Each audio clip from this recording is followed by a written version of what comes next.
Olá pessoal, tudo bem? Eu sou o professor Tiago e nessa aula eu quero falar com vocês sobre os números naturais. Mais especificamente, eu quero comentar sobre as propriedades intrínsecas dos números naturais. Bom, então vamos lá.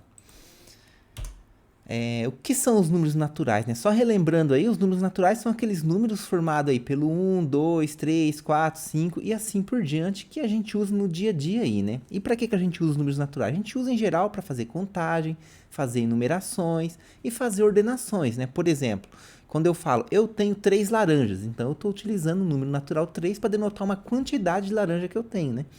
Quando eu falo, por exemplo, minha mãe tem 45 anos, então, né, eu estou ali utilizando o número natural para enumerar a idade da minha mãe, né? A gente pode enumerar a idade dos nossos amigos, a nossa idade também é enumerada ali pelos números naturais, né? E para ordenar também, por exemplo, meu amigo é o quinto na fila, então você tem fila lá para alguma coisa, né? Então a gente utiliza ali os números naturais para estabelecer uma ordem naquela fila também. Então isso aí são alguns exemplos clássicos aí dos números naturais.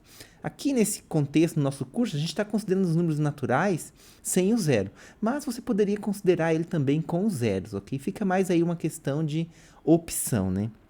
Eu estou considerando aqui sem o zero, né? Porque eu estou enxergando os números naturais aqui de um ponto de vista mais da contagem, da enumeração, né? Em geral, quando a gente começa a contar, a gente começa a contar a partir do 1, né? Então, por isso eu prefiro sempre utilizar aí os números naturais, né?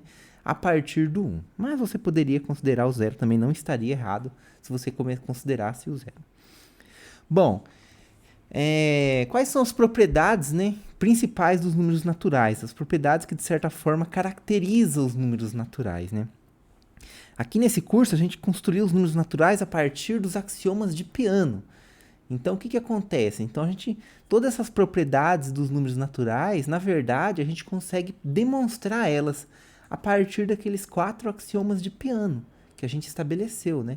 Porém, é importante mencionar aqui também o quê? Que alguns livros, eles não assumem axiomas de Peano, eles assumem essas propriedades como axiomas, pelo menos algumas delas. Então, por exemplo, a propriedade associativa, comutativa, distributiva, o elemento neutro, que é a multiplicação por seu próprio número que você multiplica.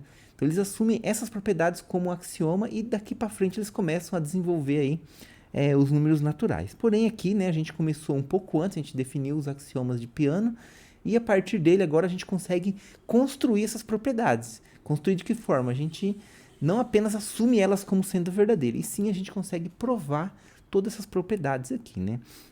Então, nesse primeiro momento da aula agora, eu quero comentar sobre essas propriedades, dar alguns exemplos, fazer alguns comentários, e no final ali eu quero demonstrar uma ou duas dessas propriedades aqui para vocês terem uma ideia de como que você obtém essas propriedades a partir dos axiomas, né?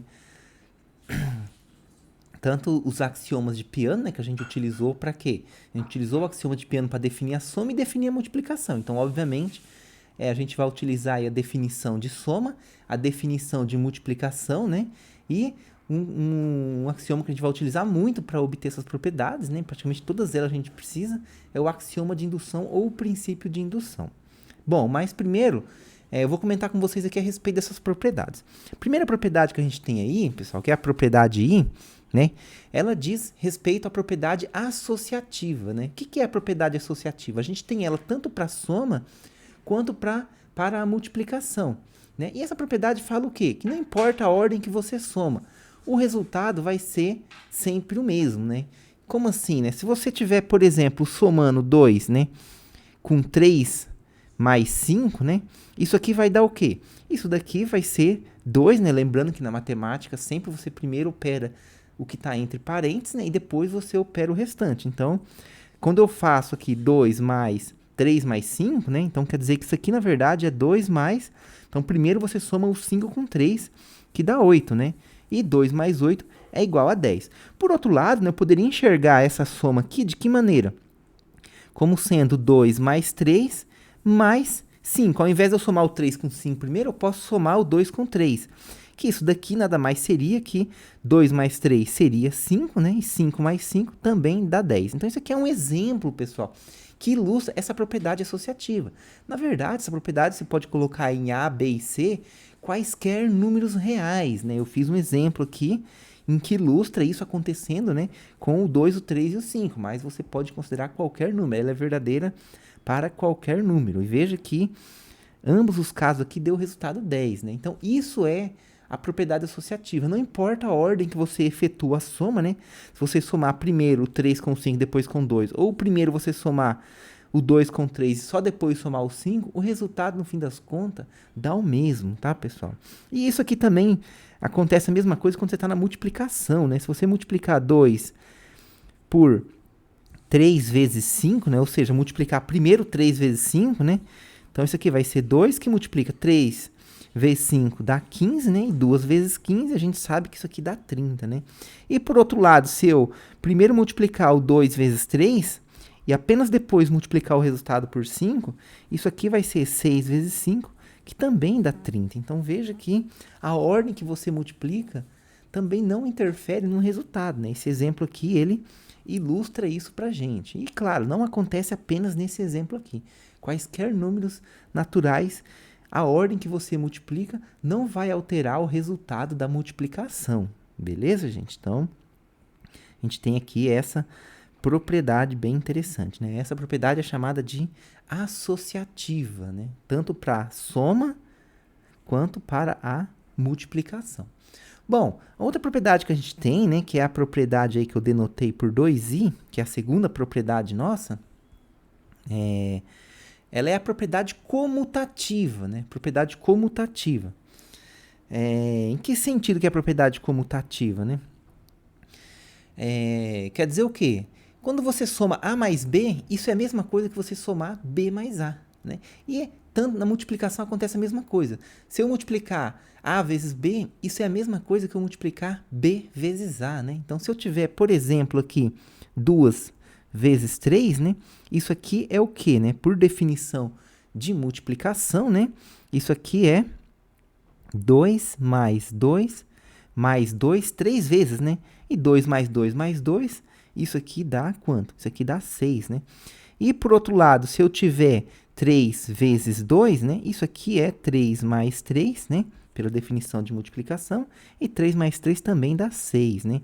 Então, veja que é um exemplo aí que ilustra que não importa a ordem que você multiplica, né? No fim das contas, o resultado é o mesmo.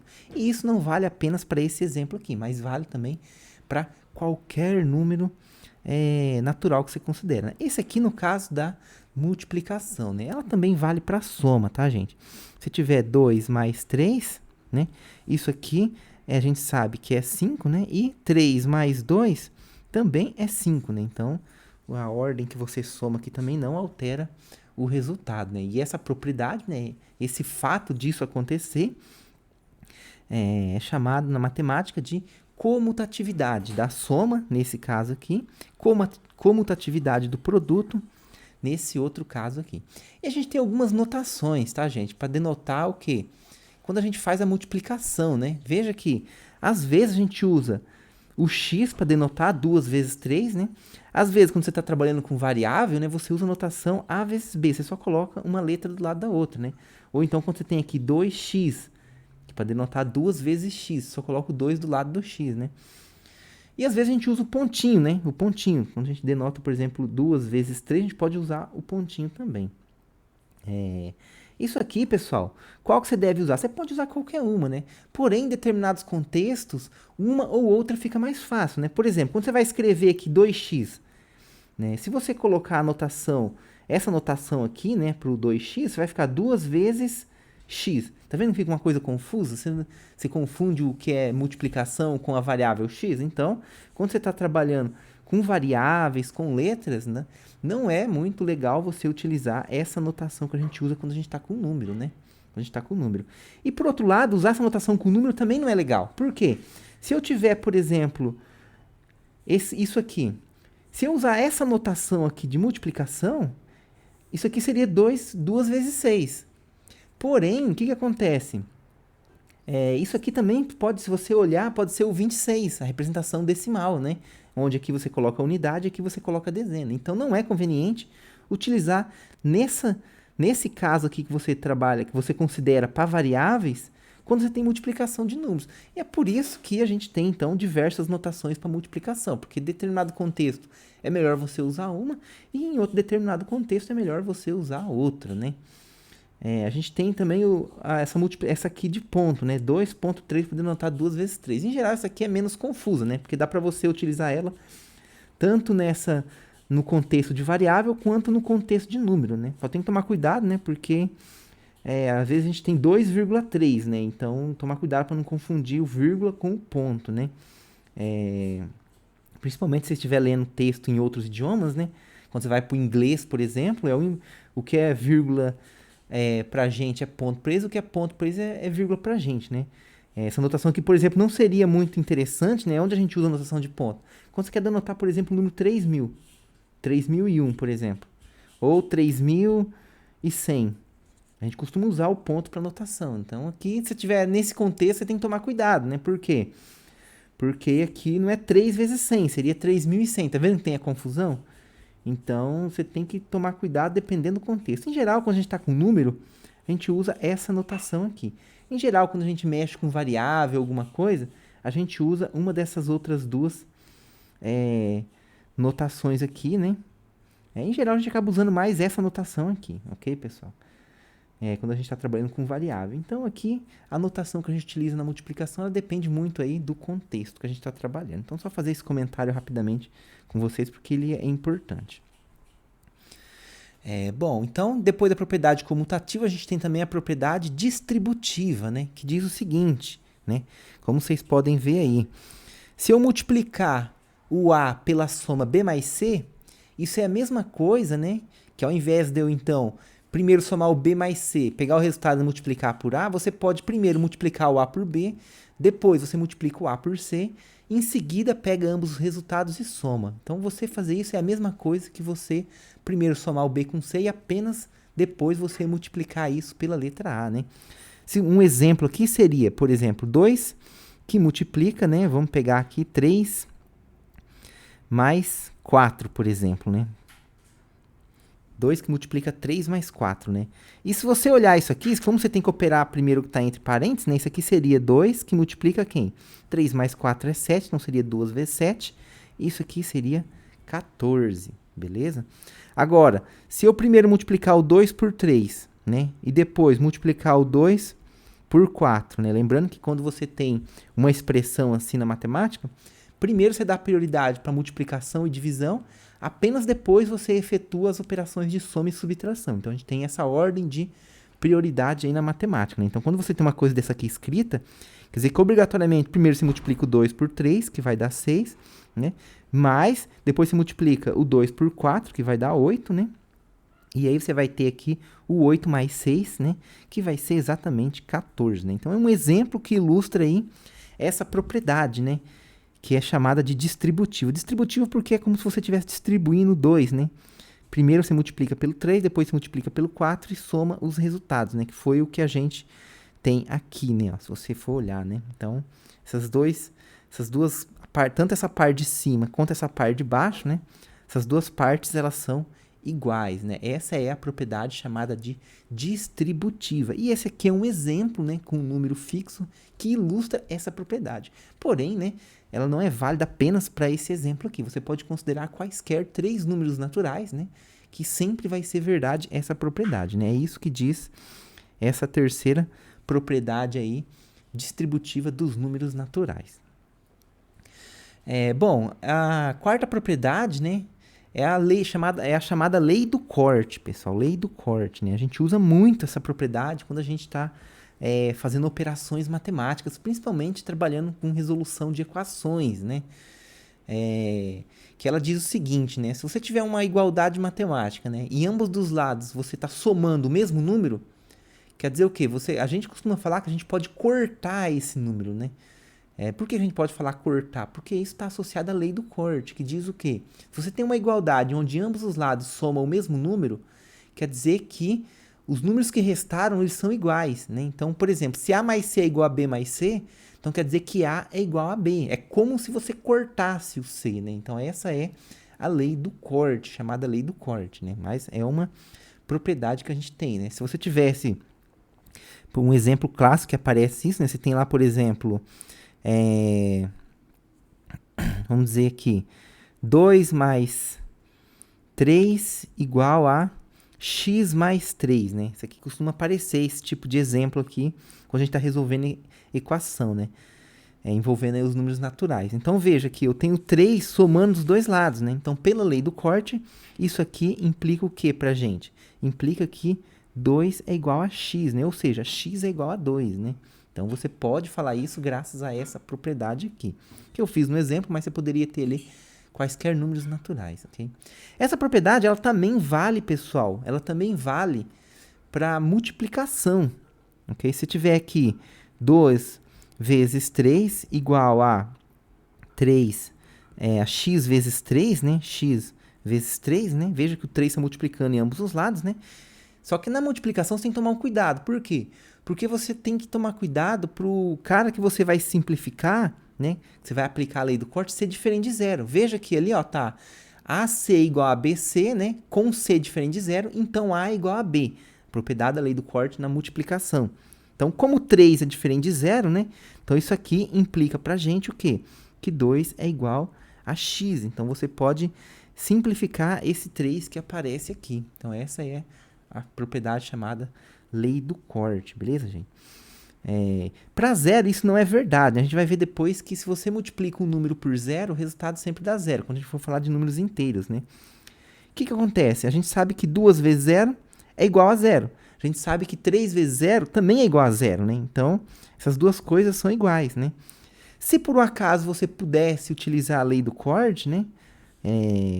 Você simplificaria o zero e você concluiria, por exemplo, que 2 é igual a 3. E isso é um absurdo, né? Isso é um absurdo. A gente pode usar esse símbolo aqui para falar que alguma coisa é um absurdo. Então, isso é um absurdo. Ou seja, onde está o problema aqui? Está em você utilizar a lei do corte com o elemento zero. Por isso que na lei do corte a gente tem a restrição do cara ser sempre diferente de zero.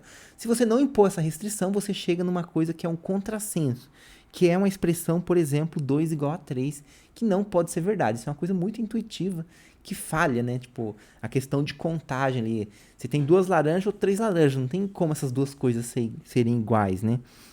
Então, por isso que a gente não pode utilizar a lei do corte. Lembrando que essa igualdade aqui é decorrente do quê? Do fato que 2 vezes 0 dá 0 e 3 vezes 0 dá 0. Então, 0 é igual a 0, essa igualdade é verdadeira, né? Então, se pudéssemos usar a lei do corte, chegaríamos numa contradição do tipo 2 igual a 3. Então, a lei do corte, né, ela falha, né, quando a gente considera o cara igual a 0, né? O elemento igual a 0. Então, isso aqui não é verdade. Vou riscar aqui para não gerar confusão. Bom, e por fim aí a gente tem essa quinta propriedade, né, que é o elemento neutro da multiplicação, né? Essa propriedade, ela é decorrente do quê? Ela é decorrente da definição de multiplicação. A gente sabe que n vezes 1 é igual a n, né? Por definição de multiplicação. A gente definiu a multiplicação como sendo n vezes 1 igual a n, né? E que n vezes 1 é igual a 1 vezes n é uma consequência da propriedade comutativa. Né? Se você observar que você tem a propriedade comutativa, você poderia enxergar dessa forma ali. Mas você consegue também aí, você consegue demonstrar todas essas propriedades aí, pessoal, lembrando, né? Utilizando os axiomas de indução, e às vezes uma propriedade você já demonstrou, então tem uma certa ordem também nessas propriedades aí, beleza? Então, essa quinta propriedade é a propriedade aí mais tranquila, né? Que é você multiplicar um número por 1 ou multiplicar 1 por um número, né? Isso sempre dá o mesmo resultado. Bom, gente, dá o mesmo resultado e o resultado é exatamente o número que você está multiplicando por 1, né? Isso que é importante falar. Bom, agora eu vou demonstrar uma propriedade dessas aí para vocês terem uma ideia de como que você obtém essas propriedades, né? Demonstrando a partir dos axiomas, né, e das definições de soma e multiplicação que a gente tem.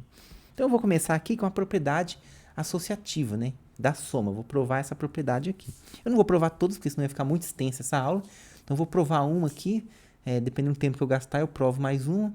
E aí, as outras, provavelmente, eu vou deixar de exercício para vocês pensar e tentar fazer aí em casa. Bom, a primeira propriedade associativa, né, da soma, ela diz o que pra gente? Ela diz que se você considerar que o A que multiplica, o A que soma o B mais C, né? Isso aqui é a mesma coisa que o A mais B, né, mais C. Então, essa é a propriedade associativa para a soma. Pessoal, como que a gente prova uma propriedade dessa? Né? A gente prova por indução em C, né? Então, a gente prova isso aqui, né? Provamos por indução em C. Né? Então, a gente considera aqui A e B naturais quaisquer, né? E a gente vai provar por indução em C. O que é provar a propriedade por indução em C? Primeiro, a gente verifica que ela é verdade para C igual a 1.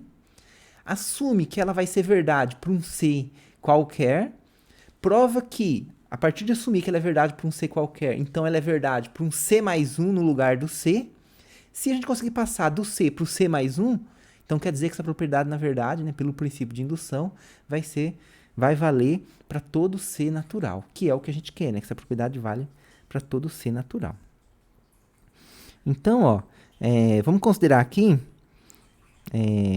para C igual a 1, a gente tem o seguinte, né? Será que essa propriedade é verdade? Então, vamos analisar, né? Para C igual a 1, temos, né? Então, você tem aqui o quê? O A mais que multiplica o B mais 1. Ok, pessoal?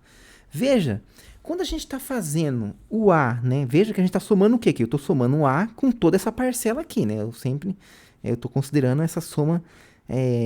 Claro que você primeiro teria, se você fosse fazer a operação, né? Calcular isso, você primeiro somaria o B com 1, depois pegaria e somaria o resultado com A, né?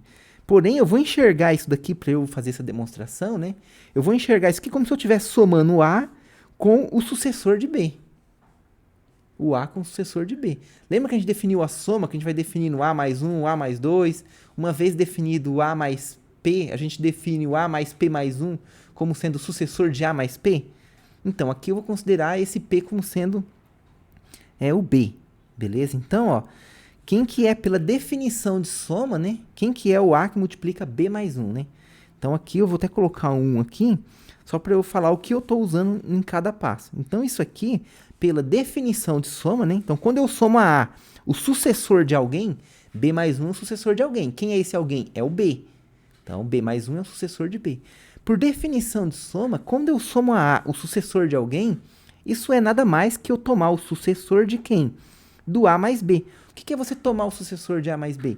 É você somar 1. Okay? Então, o caso C igual a 1, né? Então, 1 aqui, vamos colocar aqui 1, significa o quê? Definição de soma, né? Então, o 1 é definição de soma. Então, usei aqui a definição de soma. Onde você somar o sucessor de alguém, nada mais é que você tomar o sucessor de A mais esse alguém, né?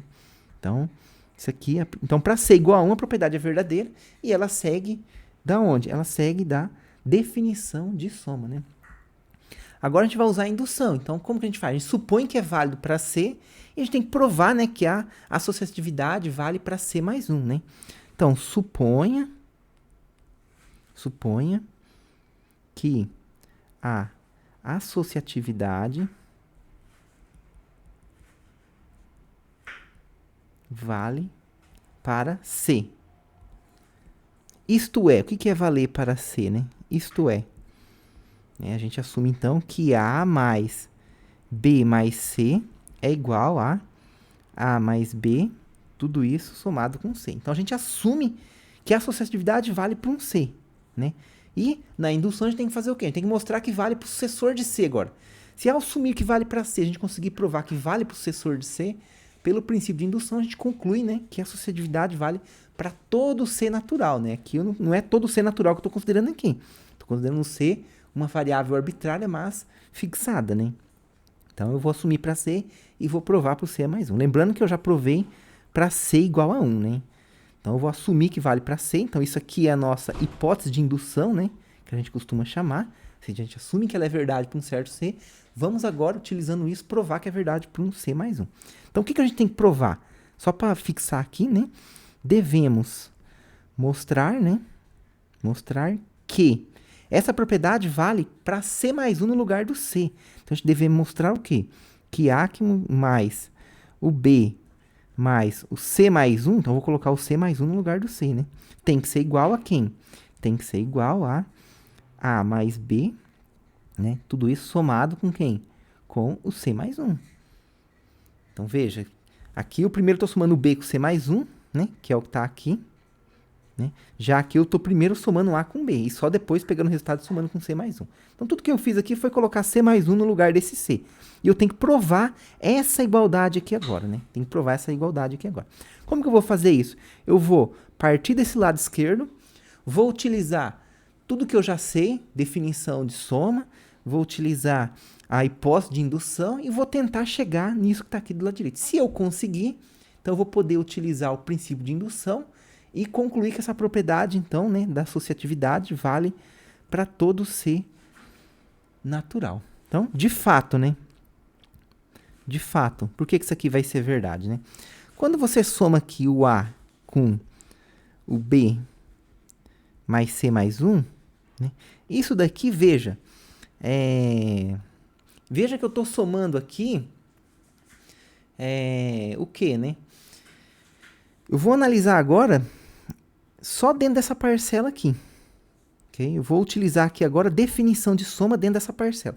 Se eu olhar dentro desse parênteses aqui, ó, esse parênteses aqui que eu estou destacando, se eu olhar dentro desse parênteses, eu tenho o quê? B somando com o sucessor de C. Então, eu vou utilizar um que é o quê? Um que é a definição de soma. Um que é a definição de soma, que diz o quê?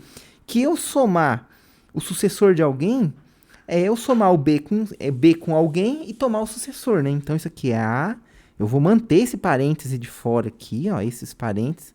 Eu vou manter eles, vou alterar só lá dentro. Eu vou usar a definição de soma só dentro do parêntese maior. Então, isso aqui é eu somar quem? É o B mais C, né? E tomar o sucessor disso, que é somar aqui com 1. Ok? Somar aqui com 1. Então, a gente tem essa propriedade aqui. Ok, gente? Então, eu só usei a definição de soma dentro desse parênteses, né? Onde eu somar a B, o sucessor de C, é a mesma coisa que eu tomar o sucessor de B mais C. Então, essa aqui é a definição de soma que a gente viu. Muito bem. Agora, eu vou usar a definição de soma de novo, né? Por quê? Só que agora eu não vou usar dentro do parênteses, eu vou usar a definição de soma como um todo. Veja que eu vou enxergar o B mais C como sendo um número só. E eu tenho o que, então, aqui? Eu estou somando a o sucessor de B mais C. E o que é eu somar a o sucessor de B mais C? Por definição de soma, então, vou usar de novo a definição de soma, né? Isso é eu somar a quem?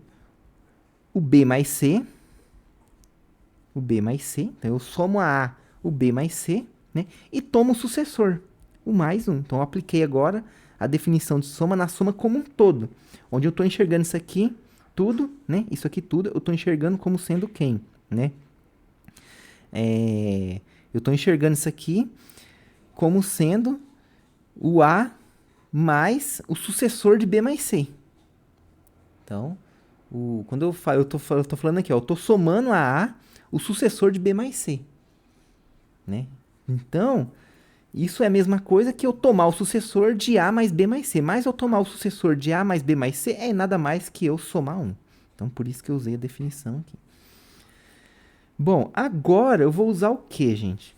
Agora eu vou olhar aqui, eu vou usar a hipótese de indução só nesse termo aqui. Por quê? A gente assumiu, né, que para C, né, a minha hipótese de indução, eu somar A com B mais C é a mesma coisa que eu somar A com B e apenas depois somar com C. Isso eu assumi como sendo verdade, né? É a minha hipótese de indução. Então, eu vou utilizar ela aqui agora. Então, aqui agora eu vou utilizar a minha hipótese de indução, né? Que isso é a mesma coisa que eu somar o A com B, né? Eu somar o A com B e apenas depois somar isso aqui com C, né? E aqui, esse mais 1 continua aqui. Bom, gente, agora eu vou de novo utilizar a definição de soma, né? Então, eu vou enxergar o quê? Eu vou enxergar o A mais B como sendo um cara só. O A mais B como sendo um cara só, né? E eu vou enxergar tudo isso aqui agora como se eu estivesse tomando o sucessor do A mais B mais C. Então, o que é eu tomar o sucessor, né? Enxergando o A mais B como um número, como um único número, né? Então, eu tenho esse único número mais C, tudo isso mais 1. Então, eu estou tomando o sucessor de A mais B mais C. Só que eu tomar o sucessor, né, de A mais B mais C, isso nada mais é, pela definição, né, que eu fazer o quê? Que eu, né, somar, isso nada mais é que a soma, né, de A mais B com quem? Com o sucessor de C. Na verdade, a definição de soma ela vem desse lado para cá, né? Então você tem, né, que quando você soma o sucessor de alguém, né, isso é você somar com esse alguém, que é o C, e tomar o sucessor, né? Então, na verdade, a gente usa a definição de soma, só que é ao contrário, né? A gente usa como se fosse da direita para a esquerda, né? A gente tem lá que, quando a gente faz, por exemplo, M, né? Vou tentar lembrar aqui. Quando você faz M mais N mais 1, né? Por definição de soma, isso aqui é o quê? Isso aqui é você tomar o sucessor de M mais N, né? Isso aqui mais 1. Okay? Então, eu estou usando, né? Eu estou usando isso aqui da direita para a esquerda. É isso que eu quero dizer, né? Se tem alguma coisa somando 1, isso é nada mais que você colocar, né? Esse cara aqui somando com 1, né? Foi o que eu fiz aqui, né? Ó, esse cara aqui somando com 1. E eu mantenho esse cara aqui. É como se o A mais B aqui, ó, fosse aquele M que aparece ali. Por isso que eu falo que é usar a definição de soma meio que de trás para frente, da direita para a esquerda, né? Eu estou passando desse lado direito para esse lado esquerdo, né? Como é uma igualdade, então do lado de cá você pode passar do lado de lá, e do lado de lá você pode passar para o lado de cá sem problema nenhum. Ok? Então, é nesse sentido que eu passei nessa igualdade aqui. Eu usei de novo a definição de soma. E com isso terminou o problema, né? Por quê? Porque isso aqui a gente chegou exatamente no que a gente queria, que é esse lado aqui, que é A mais B, né? Isso aqui tudo é A mais B somado com o sucessor de C, que é o C mais 1, né? Então, veja que aqui, ó, o A, ele não está somando com o B logo de início, né? O B, ele primeiro soma com o C mais 1. Então, isso eu falei que agora, não, você pode, então, somar o A com o B primeiro e apenas depois somar com o C mais 1. Ou seja, é a propriedade associativa com o C mais 1 no lugar do C, né? Então, né, pelo princípio de indução, né, a gente pode concluir, então, pelo princípio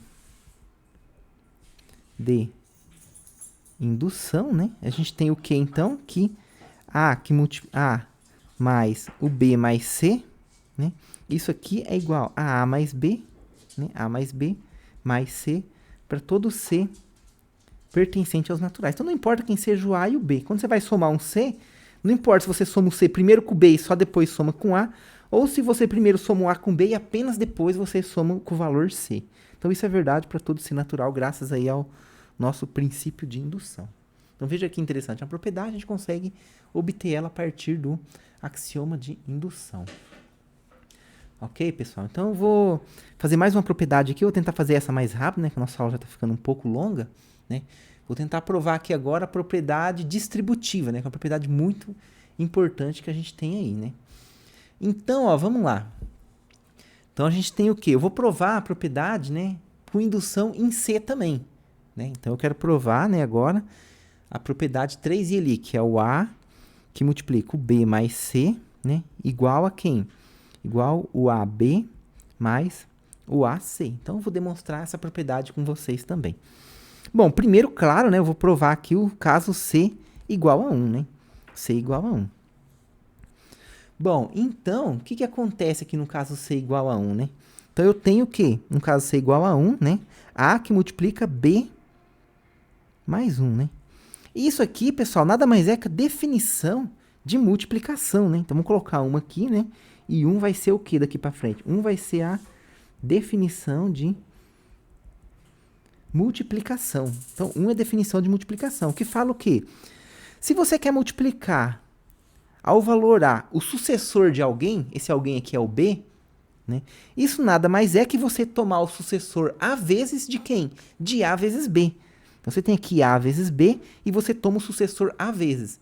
Tomar o sucessor A vezes é você somar com 1, somar com 1, somar com 1 A vezes. E isso vai dar nada mais, nada menos que quem? Que A mais A. Que A você pode enxergar como sendo 1 mais 1 mais 1 mais 1 A vezes, não é mesmo? Então, isso aqui nada mais é que a definição. Então, a definição de você multiplicar por A o sucessor de alguém, né, é você tomar o sucessor A vezes do quem? De A vezes B. Então, isso aqui é a definição, né? E isso aqui é igual, né? Como A vezes 1, por definição de produto, A vezes 1 é igual a vezes 1 é igual a A, né? Então, isso aqui você pode escrever como sendo A vezes B mais A vezes 1, né? Então, você provou a propriedade distributiva aqui, ó. O A distribui em B, o A distribui 1, quando o C vale 1, ok? O C vale 1, né? Então, suponha, né? Suponha que a distributividade vale para C. Isto é, então vamos assumir que vale para C e a gente vai provar que ela vale para C mais 1 no lugar do C. O que é assumir? O que é supor que vale para C? Que vai ser a nossa hipótese de indução. Que quando você multiplica A por B mais C, isso nada mais é que A vezes B mais A vezes C. Ok, gente? Então vamos provar agora, né? Mostremos que eu posso, então, colocar C mais 1 no lugar do C, né? Se eu conseguir provar isso, por indução, né, a propriedade vai valer para todo C natural. Então, A que multiplica B mais o C mais 1, né? Vamos colocar o C mais 1 aqui, que é o sucessor de C. Mostremos que isso aqui é igual a A multiplicar por B mais o A multiplicado por C mais 1, né? Então, vou distribuir o A nesse cara e no C mais 1. Então, veja que a única diferença agora para isso que você tem aqui é que no lugar do C eu estou considerando quem? O C mais 1, né? E se, utilizando isso, utilizando a definição de soma, utilizando a definição de multiplicação, a gente conseguir chegar no lado de cá, então, por indução, a gente vai concluir que a gente pode assumir que essa propriedade aqui vai ser verdade para todo o C natural, e não apenas para um C arbitrário que eu estou considerando aqui. Bom, vamos lá então. Eu chamei de 1 aqui a definição de multiplicação, né? Mas não é... Eu vou chamar de 2 isso aqui. Por quê? Porque 1 eu já chamei anteriormente ali, né? 1 eu chamei a definição de soma. A gente vai usar de novo a definição de soma. Então, eu vou chamar de 2 isso aqui, tá, pessoal? Então, 2 aqui pra gente vai ser... 2 vai ser a definição de multiplicação. Ok? 2 vai ser definição de multiplicação. Eu vou denotar por 2 e não por 1 igual eu tinha feito. Deixa 1 para definição de soma e número 2 para definição de multiplicação. Bom, então, ó, vamos começar então com o lado esquerdo e vamos tentar chegar no lado direito, né? Então, vou mostrar que isso aí é verdade. De fato, isso vai ser verdade. Vamos ver aqui por quê, então. Se eu multiplicar o A com o B mais C mais 1, né? Isso daqui vai acontecer o quê? Né? Eu vou utilizar primeiro aqui a definição de soma. Por quê? Veja que aqui dentro, né, eu vou utilizar a definição de soma dentro desse parênteses aqui, porque eu estou somando a B, o sucessor de C, né? E isso por definição, então eu repito o A, repito aquele parênteses, né? E a definição de eu somar o sucessor de C a B, nada mais é que eu tomar o sucessor de quem? De B mais C, né? Que nada mais é que somar 1 a B mais C. Então, a gente tem aqui essa propriedade aqui. Então, aqui eu utilizei o quê? Eu utilizei a definição de soma. Ok, gente? Eu utilizei a definição de soma. Bom, agora eu vou utilizar o que agora? Vou utilizar a definição de multiplicação aqui. Por quê? Eu tenho A multiplicando quem? O B mais C mais 1. Então, o A, na verdade, ele está multiplicando quem? O sucessor, né? Tudo isso daqui é o sucessor de B mais C, não é mesmo? Toda vez que eu somo 1 a alguma coisa, eu estou tomando o sucessor. Como eu estou somando 1 a B mais C, eu estou tomando o sucessor de B mais C. Ok? Então, eu estou multiplicando o A pelo sucessor de B mais C. E eu multiplicar o A pelo sucessor de B mais C, pela definição de multiplicação, né? Isso é a mesma coisa que eu multiplicar o A por B mais C, ok? E tomar o sucessor disso aqui A vezes. Então, que é nada mais que você somar com A. Então, aqui eu utilizei a definição de multiplicação. Multipliquei A pelo sucessor de alguém, é A vezes esse alguém agora que é todo o B mais C, né? E tomar o sucessor A vezes, que é nada mais, nada menos que eu somar a A, né? Então, a gente tem isso daqui agora. Bom, agora, pessoal, eu posso utilizar o que agora aqui? Eu posso utilizar a definição de... a hipótese de indução, não é mesmo? Por quê? Eu cheguei aqui agora com A que multiplica B mais C, né? E eu assumi, né? Eu supus aqui, ó, suponha, né? Que isso aqui seja verdade. Então, isso aqui é minha hipótese de indução. Então, toda vez que eu tiver A que multiplica B mais C, eu posso trocar tudo isso por AB mais AC. Né? Então, isso daqui nada mais é que quem? Que A que multiplica B mais A que multiplica C. Tudo isso mais A. Tudo isso mais A. Beleza, gente? Agora eu vou utilizar a propriedade associativa da soma, né? Então, aqui o 3, né? Isso aqui, na verdade, que eu chamei de 3, isso aqui é a hipótese de indução. Eu utilizei a hipótese de indução que a gente tem aqui. Agora eu vou utilizar a associatividade da soma, né? Associatividade da soma. Por quê? Eu tenho AB somando com AC, entre parênteses, e tudo isso somando A. Então, isso é a mesma coisa, né? Pela propriedade de associatividade da soma que a gente já provou anteriormente. Isso é o AB mais quem? O AC mais A. Só que quem que é esse cara que tem entre parênteses aqui? O AC mais A. Aqui eu posso utilizar a definição de multiplicação de novo, que é o 2, né? Que eu chamei de definição de multiplicação, não é mesmo? Então, o que é o AC mais A? O AC mais A nada mais é que eu multiplicar A pelo sucessor de C. Então, isso aqui é o AB mais, né? Quem? Vou abrir esse parênteses aqui, continua, né? É o A que multiplica o sucessor de C, que é C mais 1. Ok? Né?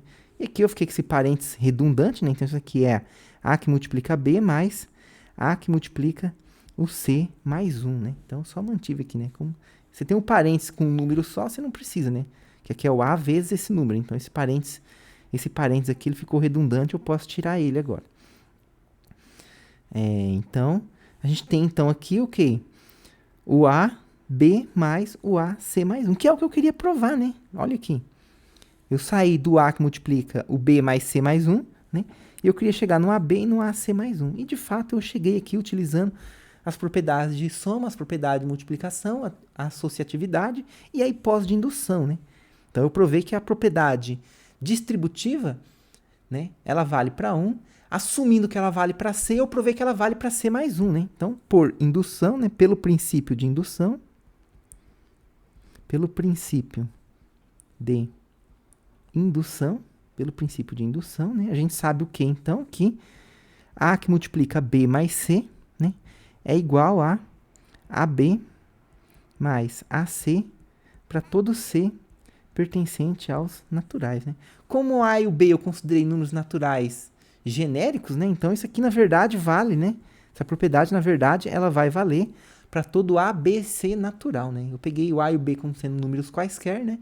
E provei, né, que quando você vai somar um C, não importa se você primeiro soma o C a B, e depois multiplica por A, ou se primeiro você multiplica o C por A e o A por B, e você soma essas duas coisas separadamente.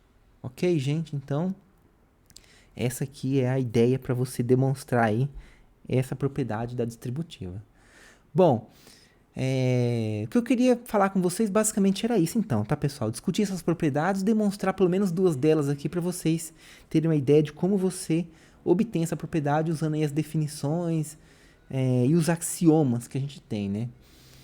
Todas essas propriedades você consegue demonstrar aí nessa linha de raciocínio, beleza, gente? Bom, então, o que eu queria falar com vocês basicamente era isso. Espero aí que vocês tenham entendido, compreendido, né?